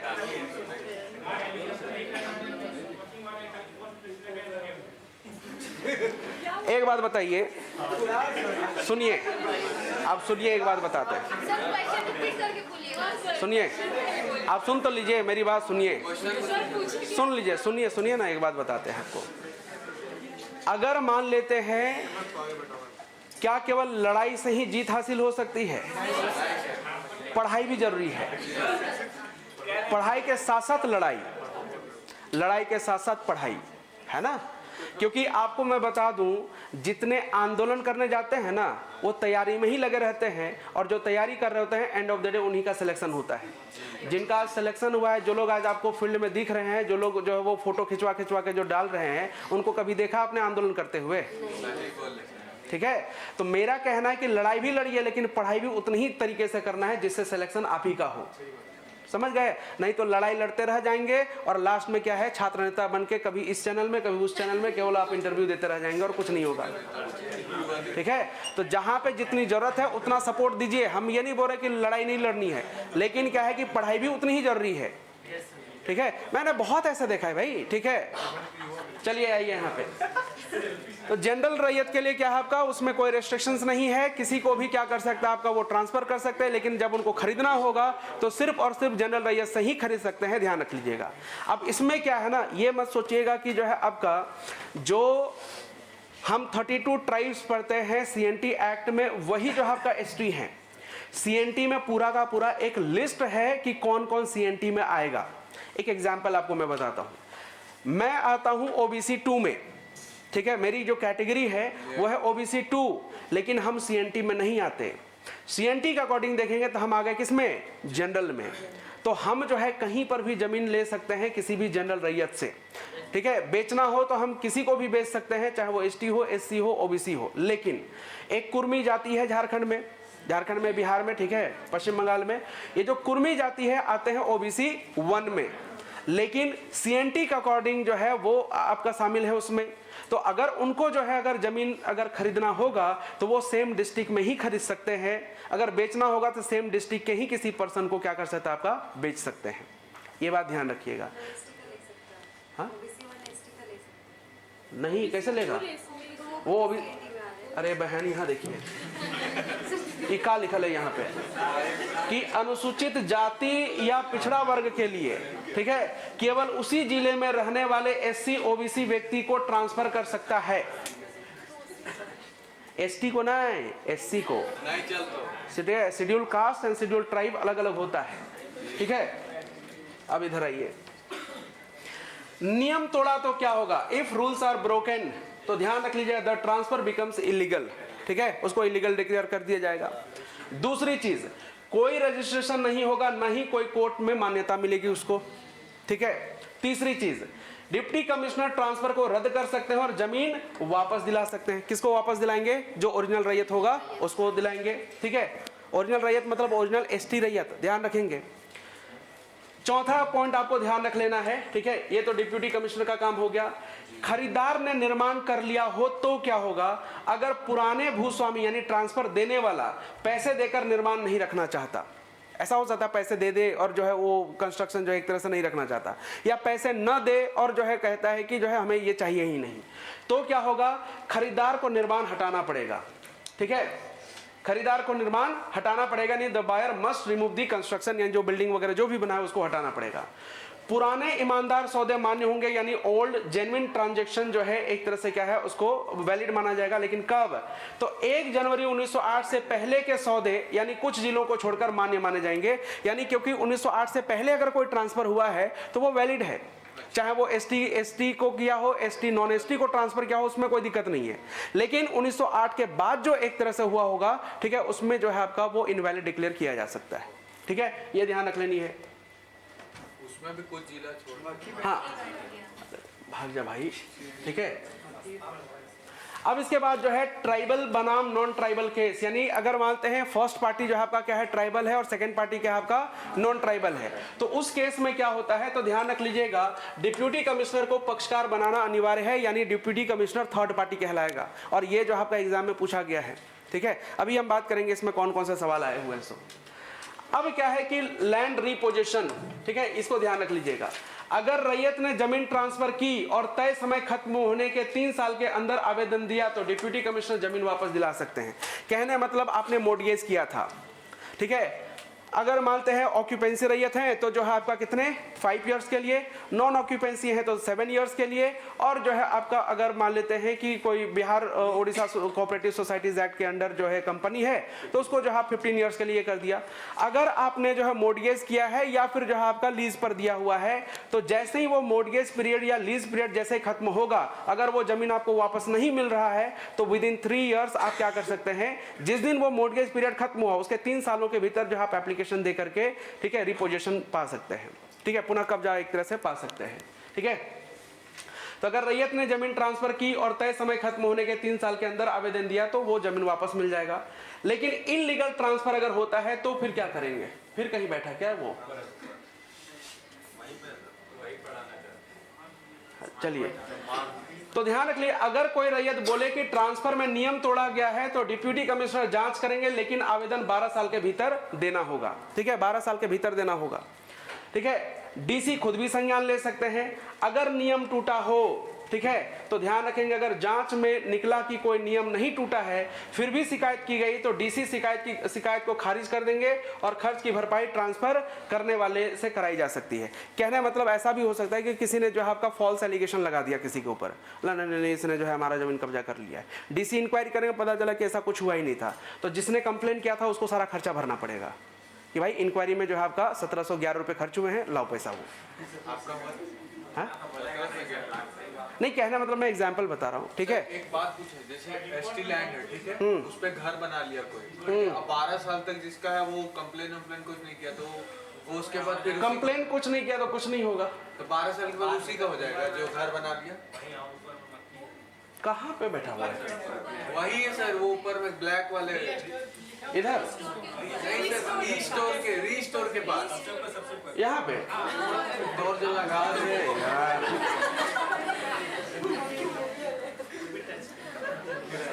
मैं सोच रहा हूँ काम क्यों नहीं कर रहा। ठीक है, अब यहाँ पे ध्यान रखेंगे। हाँ, आपने क्या कहा? वही से 12 साल तक अगर ऑक्यूपाई कर, देखिए सिंपल सा है कि अगर आपने एसटी जमीन पर घर बना लिया है, ठीक है, अगर किसी ने उस पर जो है कोई एप्लीकेशन दिया ही नहीं है, कोई क्लेम किया ही नहीं है, तो फिर आप जैसे रह रहे हैं वैसे ही रहेंगे, जब तक कोई दिक्कत नहीं। हाँ, लेकिन अगर डीसी चाहे तो वो हटा सकता है, अगर उसको खुद पता चला ना, लेकिन डीसी चाहता नहीं है। हाँ, अगर उसको लगेगा कुछ पैसा वैसा कमाना है थोड़ा सा 15 ही नहीं, पूरा जो है आपका झारखंड ही वैसा है। ठीक है, अब आपको बताते हैं, एक शाम के समय गए ऐसे ही, एक लड़का जो है फुचका बेच रहा था। मैं बोला कहाँ से हो? बोलता वाराणसी से। हम बोले कितना कमा लेते हो? बोलता है हर दिन 700-800 रुपये कमा लेते हैं। मैं बोला कि जो है अकेले? तो बोलता है नहीं, मेरे जो है पापा भी हैं और मेरा एक भाई भी है, एक बेचता है उधर कोकर तरफ, एक बेचता है इधर, हम बेचते हैं यहाँ पे। मतलब हर लोग जो है आपका 700-800 रुपये कमा लेते हैं। तो हम लोग रहते कहाँ पे? बोला कि जो है कोकर में घर है। बोले भाई बताओ, फुचका बेचने वाला अपना घर बना के रखे हुए हैं। ठीक है, हाँ नहीं नहीं, खरीदने का चक्कर में नहीं है, मतलब जो है जस्ट बता रहे थे। हाँ हाँ भाई, देखिए घर बना के क्या ही करना। ठीक है, गांव में जो है अपना घर है ही। ठीक है, 2 साल बाद कुछ और बोलिए। चलिए कोई बात नहीं। अब मुझे ना उतना जो है ज़्यादा ये जो भौतिक चीज़ें होती हैं ना, ज़्यादा मुझे अट्रैक्ट नहीं करता कि जो हाँ चलो ये करना है। अगर वैसा होता तो फिर जो हम ग्लैमर क्यों लेते? ठीक है, बुलेट ले लेते, या फिर और भी महंगी महंगी गाड़ियाँ आती हैं, मुझे मतलब ही नहीं है। ठीक है, चलिए इधर आइए। हाँ, डिक्की लगा के रखा हुआ, उसमें झोला उला होगा। अब यहाँ पे ध्यान रखेंगे तो वो 12 इयर्स तक का टाइम होता है जिसमें जो है आपका, ठीक है, वो एप्लीकेशन दे करके रिस्टोर किया जा सकता है। हाँ नहीं, अगर इलीगल ट्रांसफर हुआ है तो ठीक है। और ऐसे तो आपके पास 30 साल का समय मिलता है सेक्शन 71A के अकॉर्डिंग। 30 साल तक समय है, 30 साल तक आप एप्लीकेशन देके ये कर सकते हैं। ठीक है अगर वैसा तो डाल दीजिए एप्लीकेशन। ठीक है, बोलिए कि जो है कंगन जेपीएससी तैयारी करने का कुछ तो फायदा होना चाहिए। आइए इधर, नियम टूटा हो, ठीक है, अगर नियम ना टूटा हो, नो रूल्स ब्रोकन, देन अगर जांच में निकला कि कोई नियम टूटा ही नहीं, फिर भी शिकायत की गई तो डीसी शिकायत खारिज कर देंगे, मतलब कैंसिल कर देंगे। और फिर जो है आपका जिसने एप्लीकेशन दिया है उसको जो है आपका सारा का सारा जो खर्चा है वो भरना पड़ेगा। ये ध्यान रख लेनी है। अब ये जो है इसको मार, मैं ना मतलब क्या ही बोलूं उसको। पिछला ठीक है, अगर किसी तरह का कोई निर्माण हो गया है तो क्या होगा? अगर खरीदार ने जमीन पर घर या बिल्डिंग बनाई है और बेचने वाला उसकी कीमत नहीं देना चाहता तो ध्यान रख लीजिएगा, डीसी खरीदार को 6 महीने के भीतर निर्माण हटाने का आदेश देंगे। ठीक है, अगर निर्माण 1969 से पहले हुआ है, क्योंकि ये जो है ना आपका सीएनटी अमेंडमेंट एक्ट आया था 1969 में।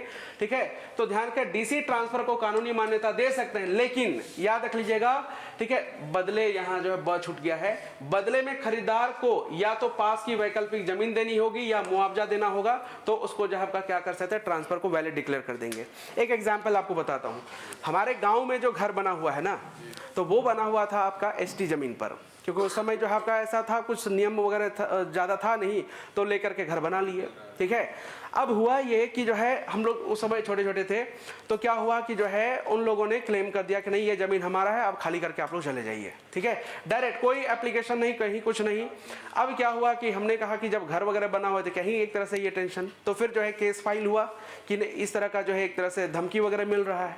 तो फिर क्या हुआ कि जो है वो लोग जो है अपना जो ट्रेडिशनल वेपन होते हैं जैसे तलवार, तीर धनुष, ये सब जो है लेकर के, ठीक है, 150-200 लोग जो है एक तरह से आए और चारों तरफ से घर को क्या कर लिया, घेर लिया। ठीक है, और सामने वाला जो छोटा सा एक ये था खेत, मतलब इसका डबल आप समझ, डबल या ट्रिपल समझ लीजिए, ये जो जितना क्लासरूम है इसका, हाँ ट्रिपल, इतना जो है आपका क्या है आलू लगा हुआ था। ठीक है, सारा आलू जो है खोद के लेते गए। ठीक है, और हम लोग घर के अंदर हैं, चारों तरफ से वो तीर धनुष वो सारा चीज़ जो है एक तरह से लेके वो लोग हैं। अब घर में ना तो पापा हैं, ना चाचा हैं, ना दादाजी हैं। ठीक है, हम लोग केवल जो है चाची, मैं, मेरी मम्मी, दीदी, ये लोग जो है सब घर में हैं।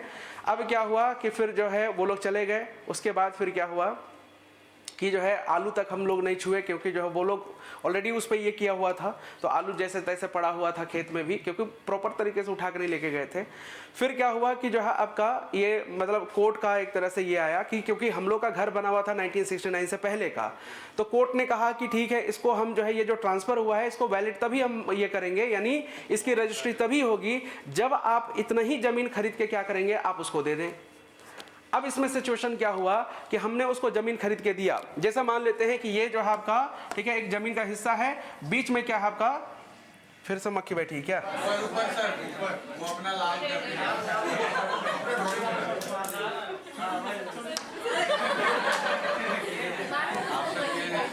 चलिए अब यहाँ पे ध्यान रखें, मैं ना माल रख दीजिए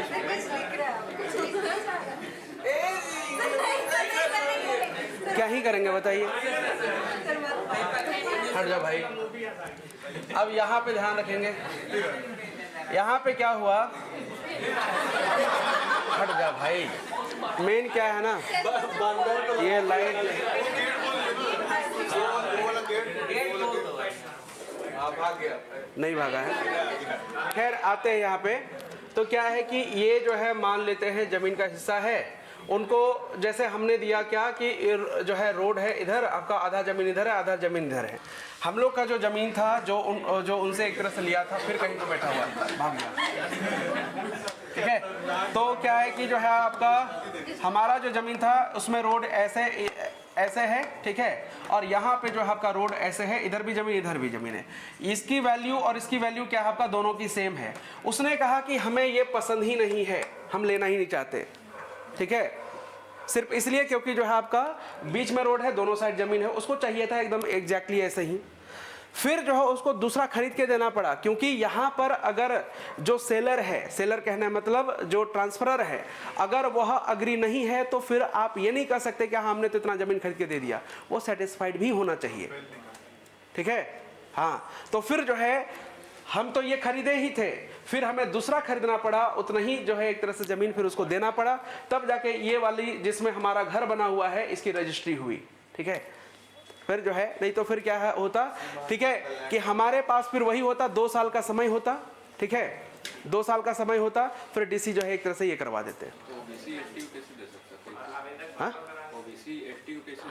अरे भाई हमने जनरल प्लॉट खरीद के दिया उनको, अब ये नहीं कर सकते, ध्यान दीजिए, यहाँ पे ये भी है बात नहीं, यहाँ पे ये भी है, आप बोलेंगे अच्छा एसटी को ही जमीन एक तरह से ट्रांसफर करना है, ठीक है, तो हम क्या करते हैं किसी एसटी प्लॉट को खरीद, आपको जनरल प्लॉट ही खरीद के उसको ट्रांसफर करना है, क्योंकि आप इसको खरीदेंगे तो आपके नाम से रजिस्ट्री नहीं होगा ना। इस प्लेस कौन सा होना चाहिए, डिस्ट्रिक्ट वही सेम पुलिस सेम आसपास का एरिया। यहाँ पे क्या कहता है कि जो आपका पास की वैकल्पिक जमीन, ठीक है, आपको नियर बाई जो है एक तरह से इक्वल लैंड देना पड़ेगा, तो ये चीज एक तरह से हुआ और तब जाके वो जमीन की रजिस्ट्री हुई। हाँ, कहाँ पे जनरल जमीन, ऐसा नहीं कि जनरल जमीन, आसपास कहीं ना कहीं तो होगा, ठीक है, ऐसा नहीं। अब मान लेते हैं उस जिले में कहीं जनरल जमीन ऐसा, मतलब उस पुलिस स्टेशन एरिया में कहीं जनरल प्लॉट ऐसा ना हो, ऐसा हो नहीं सकता। बेचने वाला ना हो तो हाँ? कंपनसेशन का भी तो प्रोविजन। हाँ, तो इसमें अगर मान लेते हैं कि वो जमीन अगर नहीं है तो फिर पैसा दे दीजिए उतना। अब ये पैसा कितना देंगे ये डीसी डिसाइड करेंगे, ठीक है, ये डीसी डिसाइड करते हैं। तो सेक्शन 46 काफ़ी ज़्यादा इंपॉर्टेंट है और इसको जरूर याद रख लीजिएगा, क्योंकि जो आपका मेन जो आपका एक तरह से रेस्ट्रिक्शन लगाता है वो यही लगाता है, ठीक है, ठीक है। हाँ, 9th शेड्यूल में जो है कई सारे ये हैं प्रोविज़न है, उसको ऐड करने का मेन रीज़न क्या है कि देखिए 9th शेड्यूल में जो है आपका अगर अमेंडमेंट करना हो तो सिर्फ और सिर्फ पार्लियामेंट कर सकती है, ठीक है, सिर्फ पार्लियामेंट कर सकती है, इसमें स्टेट गवर्नमेंट के पास कोई एक तरह से ये नहीं होगा। तो इसीलिए क्या हुआ कि इसमें जो आपका अमेंडमेंट कर दिया गया, ठीक है, और अमेंडमेंट करके कई सारे ऐसे प्रोविज़न है जिसमें से आपका ये आपका जो है सेक्शन 46 हो गया, आपका 48 हो गया, उधर 71, 71A, 71B, ठीक है, 118 है ना, इन सब चीज़ों को डाल दिया गया कहाँ पे आपका 9th शेड्यूल में, ठीक है। 9th शेड्यूल में इसलिए डाल दिया गया क्योंकि आप किसी भी एक तरह से लोन देने वाली कंपनी से अगर आपने लोन लिया हुआ है, अगर आपका जो है उसकी रिकवरी करनी हो तो फिर जो है आपका कोर्ट ऑर्डर जारी कर सकती है। तीसरी चीज कहता है कि subject to the procedure provided by the Bihar Orissa public demand recovery act. तो बिहार उड़ीसा लोक मांग वसूली अधिनियम द्वारा अगर उपबंधित प्रक्रिया के अधीन ये सारा चीज जो है एक तरह से जारी किया जा सकता है। ठीक है, तो ये जस्ट ध्यान रख लेनी है। आपसे ये पूछा जा सकता है कि जो है आपका जो है कोर्ट किस कंडीशन में जो है एक तरह से लैंड ट्रांसफर के लिए जो है आपका डिक्री रिलीज कर सकती है, तो वो जस्ट ध्यान रखेंगे। ठीक है, बाकी ऐसा कुछ इसमें है नहीं। अब आता है सेक्शन 48। सेक्शन 48 एंड सेक्शन 46 दोनों सेम है, लेकिन सेक्शन 48 में क्या है कि जो भूयंरी भूधृति है, भूयंरी जो टेन्योर है, उसके लिए आपका प्रोविजन किया गया है। कहता क्या है, तो भूयंरी भूधृति के अंतरण पर प्रतिबंध यानी restriction on the transfer of भूयंरी टेन्योर, यानी किसी भूयंरी कुटुंब का कोई भी सदस्य छोटनागपुर भूधृति अधिनियम 1869 के अंतर्गत किसी भूयंरी भूधृति का या उसके भाग का अंतरण कर सकता है। यह अंतरण ठीक उसी प्रकार होगा जैसा धारा 46 में वर्णित है, यानी जैसा कि सेक्शन 46 में दिया हुआ है उसी का अकॉर्डिंग ही ट्रांसफर कर सकता है। राज्य सरकार चाहे तो भूयंरी कुटुंब के किसी व्यक्ति को उसके भूधृति का विक्रय, दान, विनिमय या अंतरित करने के संदर्भ में नियम बना सकती है।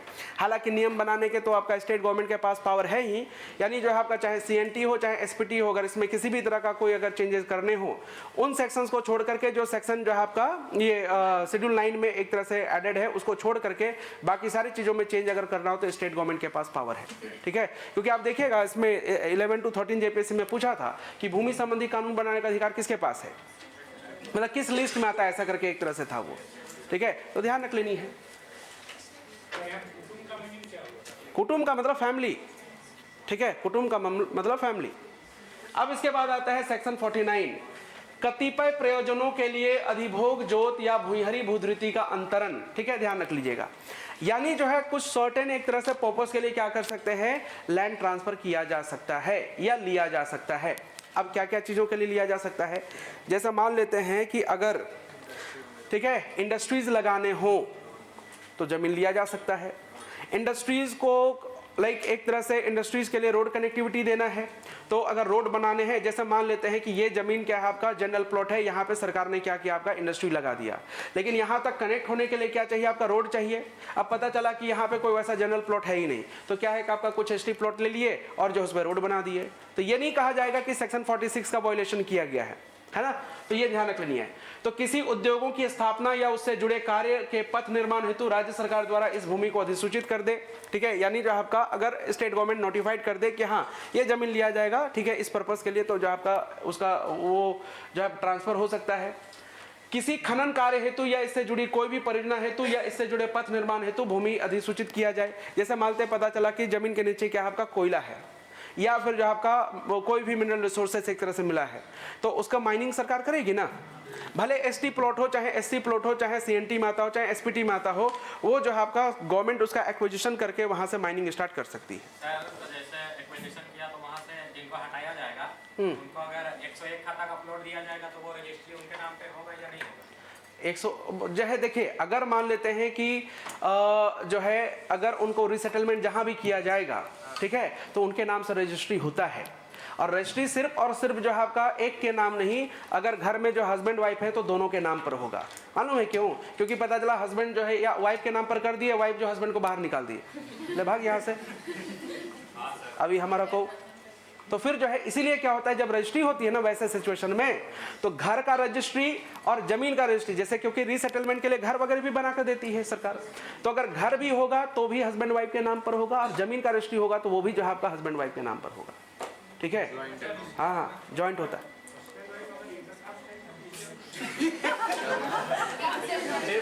क्योंकि शादी हो गया है, पहली बात इंटरकास्ट अगर मैरिज करते हैं तो सरकार उसके लिए क्या देती है आपका, पैसा भी देती है। हाँ पैसा देती है सरकार। हाँ हाँ मेरे ख्याल से कितना 2 लाख है कि कितना है, 2 लाख है ना, 3 लाख है, किन्हीं को मिला है क्या यहाँ पे? चलिए, तो ये क्या करनी थोड़ी ध्यान रख लेनी, ठीक है। और कुछ है इसके बाद जो है हमने उसको, हाँ, तो धारा 46, 45 और 48 के अंतर्गत कोई भी भूयंरी खूंट का सदस्य अपने जोत या भूधृति का स्थानांतरण कर सकता है। इन कामों के लिए एक तरह से किया जा सकता है। ठीक है, ये नहीं कहा जाएगा कि हाँ जो है आपका वायलेशन किया गया है। अब इसके बाद जो है आपका कुछ सर्टेन पर्पस के लिए लैंडलॉर्ड क्या करेगा, आपका जमीन जो है एक तरह से, ठीक है, उसका एक्विजिशन कर सकता है। किन किन कामों के लिए? तो खैराती, धार्मिक या शैक्षणिक कार्य के लिए, यानी चैरिटेबल पर्पस के लिए हो सकता है, रिलीजियस पर्पस के लिए हो सकता है, या फिर जो आपका एजुकेशनल पर्पस के लिए हो सकता है। जैसे मानते हैं कि अगर जो है कॉलेजेस बनाने हैं तो सरकार जो है एक तरह से क्या करेगी, आपका ले सकती है। अब आज के समय लैंडलॉर्ड जो गवर्नमेंट ही है, तो गवर्नमेंट क्या करेगी, आपका ले सकती है। जैसे एक एग्जाम्पल लेते हैं, जैसे जो आपका ये जो सेंट्रल यूनिवर्सिटी बनना था, है ना, तो उसके लिए जो आपका ये नगरी में ये किया जा रहा था, है ना। उसी तरह से मान लेते हैं कि अगर कल को जो है गवर्नमेंट को कहीं कुछ और बनाना है, स्ट्रक्चर बनाना है, तो उसके लिए ले सकती है, ठीक है। जनरली राज्य सरकार द्वारा खनन कार्य के लिए यदि जोत पर किसी भाग पर मंदिर, मस्जिद, पूजा स्थल, पवित्र उपवन, कब्र या शमशान बना हो तो उपायुक्त भूमि के अर्जन को प्राधिकृत नहीं करेगा, मतलब उसको ऑथराइज नहीं करेगा, क्योंकि ऑलरेडी वहां पर क्या है, मान लेते हैं कि कोई क्रिमिटोरियम बना हुआ है, ठीक है, कोई सिमेट्री बना हुआ है, या कोई रिलीजियस प्लेस बना हुआ है, जैसे मसना हो गया, जाहिर थान हो गया, ठीक है, कुछ भी, या मान लेते हैं कि कोई ऐसा है कि जो सेक्रेट ग्रूव है, तो उसको भी जो आपका ऑथराइज नहीं करेंगे कि हाँ इसको जो आप अक्वायर कर सकते हैं, ठीक है। पहले से जो बना हुआ उसका नहीं हो सकता। कौन करम? कहाँ सर ना कोई फ्लाई ओवर को थोड़ी उसका एक्विजिशन हुआ है। फ्लाई देखिए वहां पे विरोध ये था कि जस्ट उसी जगह पे हमारा जो है एक तरह से क्या है, ठीक है, जो सरना प्लेस है वहां पे है, आप क्या है कि जो नीचे उतरता है ना रोड, ठीक है, बोला कि आप वहां उसको मत ये कीजिए, ठीक है, थोड़ा आगे ले जाइए उसको, ठीक है, कि जस्ट हमारा जहाँ पे पूजा स्थल है आप वहीं पर जो है एक तरह से ये उतार रहे हैं, उस इसका ये था, ठीक है। तो उसका सरना प्लेस का एक्विजिशन थोड़ी हुआ है। आप लगता नहीं गए वहां पे, आप उस समय शुरू में जाते तो आपको 2-4 फूल का गमला भी मिल जाता, लोग अगले दिन ही उठा के ले गए थे, ठीक है। तो ये भाग भाई क्यों मरना चाहती है, नहीं तो मार देंगे। चलिए अब इसके बाद जो है क्या दिक्कत है, देखिए क्या होता है ना,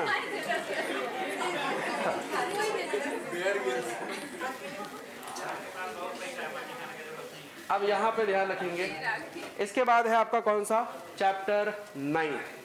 चैप्टर 9 बेसिकली आपका जो कि रेंट से रिलेटेड है, और इसमें कुछ चीजें जो कि आपको क्या करनी है, ध्यान रख लेनी है, ठीक है। तो सबसे पहली चीज आप इसमें ध्यान रख लीजिएगा, एक जो सेक्शन आपको यहाँ पे लिखा हुआ नहीं मिलेगा वो है आपका ये लगता है ना इसको मन नहीं है कि आज एक तरह से पढ़ाई करें, ठीक है। इसका घर कोई लूट लिया है, ठीक है, सेक्शन 51A से स्टार्ट होता है बेसिकली ये, ठीक है। किताबों में भी नहीं होगा ये वाला 51A वगैरह, नहीं दिया है ना, दिया है, छोड़िए ना, क्या दिक्कत है इससे। अब सुन लीजिए, सेक्शन 51A कहता है कि जो रेंट जो आप पे करेंगे, है ना, वो किस बेसिस पर करेंगे, ठीक है। तो बेसिकली लैंडलॉर्ड और जो टेनेंट के बीच में जो अग्रीमेंट हुआ होगा, कॉन्ट्रैक्ट हुआ होगा, है ना, उसी का आधार पर पे करेंगे। लेकिन ये जो रेंट फिक्स होगा वो किसके अकॉर्डिंग होगा, तो वो होगा आपका सेक्शन 51A के अकॉर्डिंग होगा, ठीक है। यानी जो रेंट फिक्स किया गया है वही आप पे करेंगे, कहाँ पे, सेक्शन 52 में, ठीक है, सेक्शन 52 में। यानी जो है आपका सेक्शन 52 क्या कहता है, आपका इंस्टॉलमेंट भाग जा, ठीक है, ठीक है, सेक्शन 52 कहता है इंस्टॉलमेंट। तो ध्यान रख लीजिएगा, क्वार्टरली आपको पे करना होता है, ठीक है। अब देखिए ये जो आपका 52 है ना, 52 है, 5 और 2 के बीच में क्या आएगा, ये आएगा 4 और 3 आएगा, यही आएगा ना।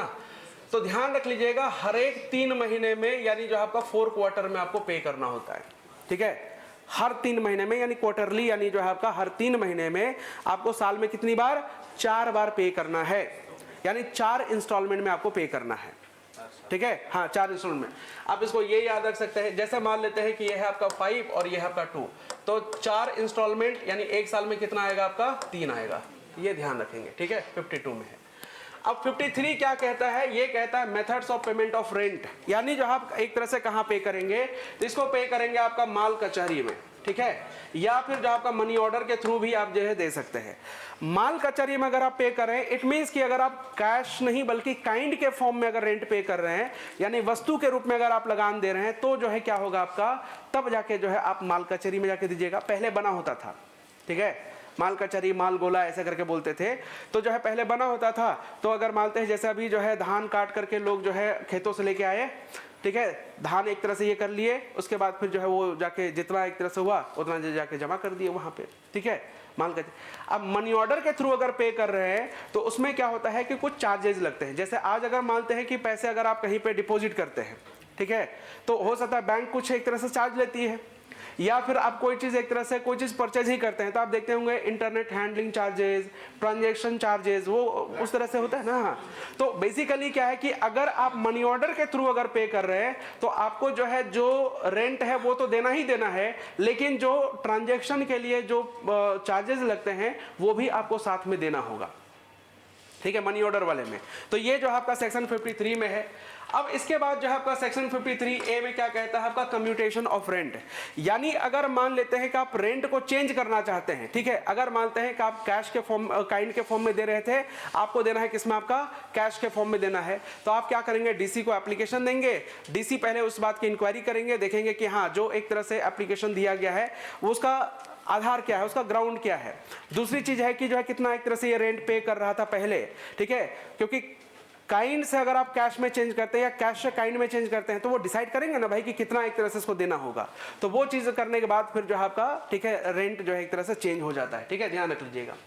इसके बाद आपको ध्यान रख लेना है इसी में एक चीज कि गवर्नर भी क्या कर सकते हैं, आपका गवर्नर के पास ये पावर है, वो चाहेंगे तो एक साथ क्या करेंगे, एक ऑर्डर रिलीज करेंगे और फिर जो है सबका जो है एक तरह से रेंट क्या कर सकते हैं, आपका चेंज कर सकते हैं। तो यहाँ पे गवर्नर के पास भी पावर है।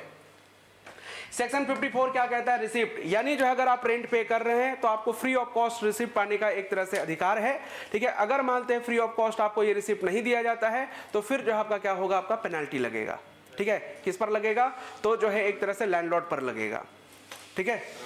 हाँ, एरियर्स ऑफ रेंट, ठीक है, ये क्या है, तो अगर मान लेते हैं कि कब, जैसे क्या होता है ना कि पहले आपने हिस्ट्री वगैरह में पढ़ा होगा कि जो लगान देना होता है वो सूरज ढलने से पहले देना होता है। जिस दिन ड्यू डेट है, जैसे मान लेते हैं आज है आपका 5 फरवरी है, ठीक है, मान लेते हैं कि 5 फरवरी को ही लगान देना है तो सूरज ढलने से पहले देना है। अगर आप सूरज ढलने से पहले यानी सनसेट से पहले अगर आप नहीं दे पाए तो फिर इस एग्रीकल्चर ईयर के लास्ट में उसको एरियर्स काउंट कर लिया जाएगा, यानी उसको बकाया मान लिया जाएगा और फिर आपको क्या करना है, ठीक है, अगर वो जो बकाया लगान है अगर आप उसको पे नहीं किए हुए हैं तो फिर क्या होगा, उस पर जो है आपका 6.25% का इंटरेस्ट रेट जो है जुड़ना शुरू हो जाएगा।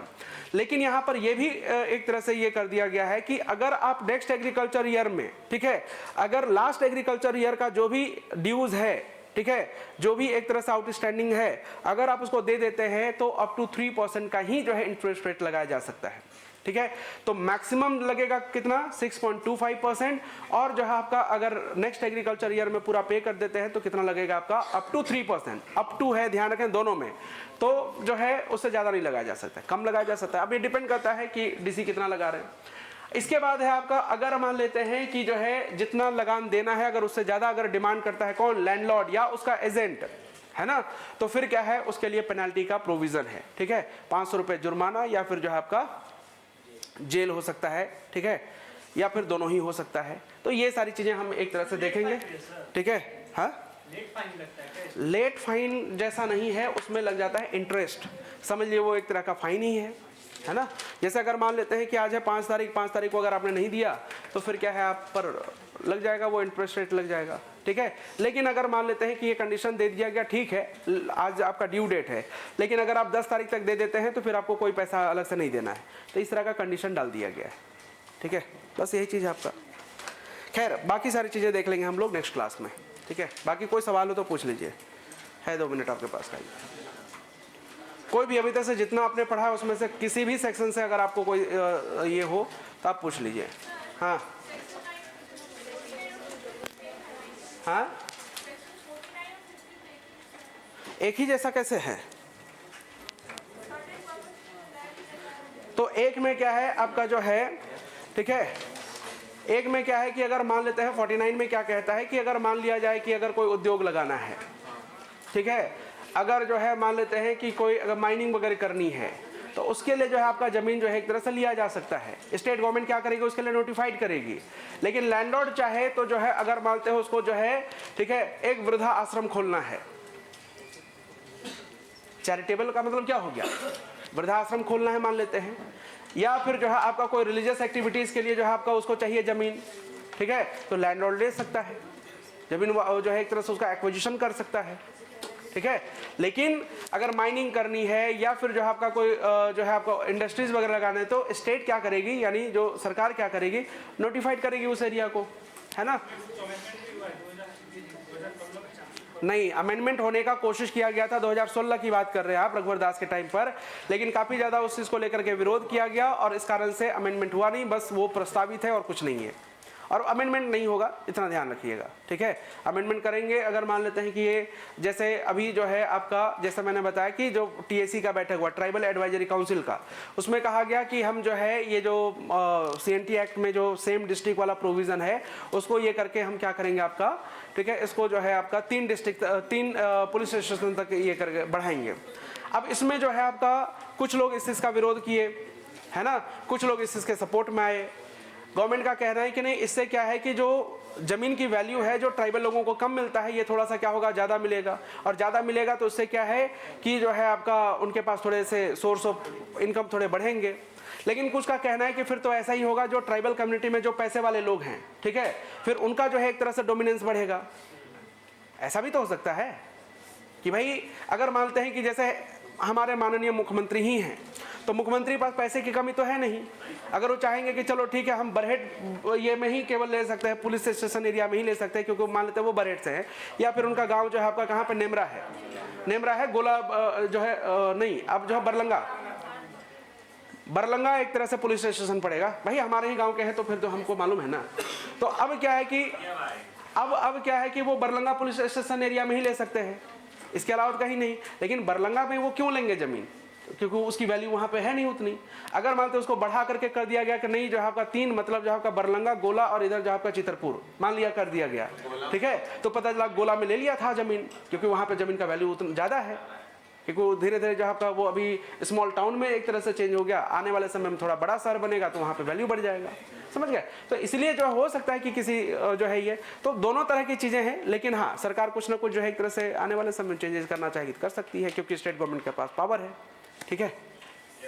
बाकी सेक्शन 46 में कुछ चेंजेस नहीं कर सकती है, न ही सेक्शन जो है आपका 71A में, 71 में, न 48 में, किसी इस सब में कुछ नहीं कर सकती, क्योंकि ये शेड्यूल 9 का हिस्सा है, ठीक है। यहाँ पर केवल और केवल पावर किसको है, आपका संसद को है, पार्लियामेंट को है। हाँ सर, गैर मजरूआ जमीन क्या होता है और क्या उसका सेटलमेंट 12 साल लगातार उसको होल्ड सुनिए, गैर मजरूआ नहीं, गैर मजरूआ का मतलब हो गया सरकारी जमीन, ठीक है, GM लैंड बोलते हैं।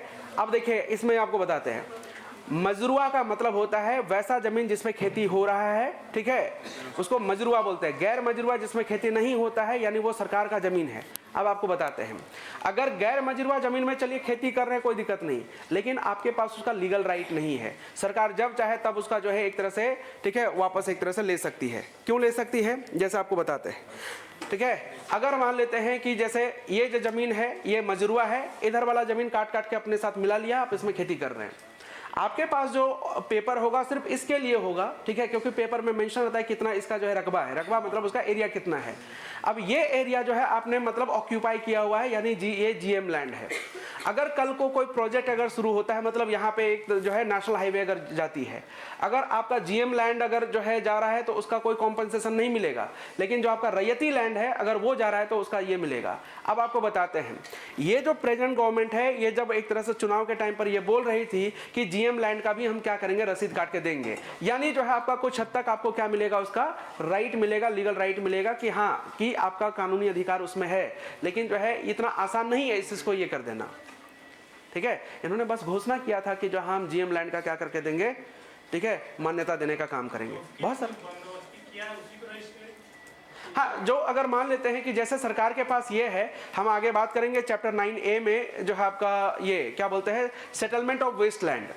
तो 63A और 63B में ये कहा गया है कि 63A में क्या है आपका जो है गवर्नमेंट अगर चाहेगी या लैंडलॉर्ड चाहेगा तो क्या करेगा, आपका जो वेस्ट लैंड है उसका जो है बंदोबस्ती किया जाएगा। किसको किया जाएगा, तो जो बेसिकली एलिजिबल है, यानी जो वेस्ट लैंड को कल्टिवेबल लैंड में चेंज कर सके, यानी जो आपका उसको जो है खेती योग्य बना सके, उसको ये किया जाएगा।